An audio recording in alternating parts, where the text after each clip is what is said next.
আসসালামু আলাইকুম রহমতুল্লাহ। দেশ ও প্রবাস থেকে যে যেখান থেকে আমাকে দেখছেন সবাইকে অনেক ধন্যবাদ এবং শুভেচ্ছা।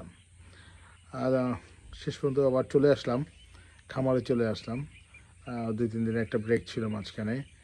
আহ, আসলে প্রত্যেকটা খামারের কাছে তার খামারটা হচ্ছে গিয়ে তার প্রাণের মতন প্রিয় একটা জায়গা, খুব ভালোবাসার একটা জায়গা, খুব আন্তরিকতার একটা জায়গা। যার যতটুকু খামার আছে প্রত্যেক খামারই তাদের খামারকে যে শুধু ব্যবসায়িক একটা প্রতিষ্ঠান হিসাবেই দেখে তা না, সেটার পাশাপাশি হচ্ছে তার ভালোবাসার একটা জায়গা। আমি আমার খামার থেকে চলে যাই তখন আমার কাছে খুবই আফসোস লাগে যে আমি আমার খামারের মধ্যে নাই। আমার কেমন জানি একটা অস্থিরতা কাজ করে।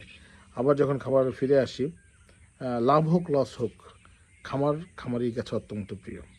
আমার কাছে খুব ভালো লাগে প্রত্যেক খামার সফলতায় ভরে উঠুক, প্রত্যেক খামারি সুস্থ থাকুক, ভালো থাকুক।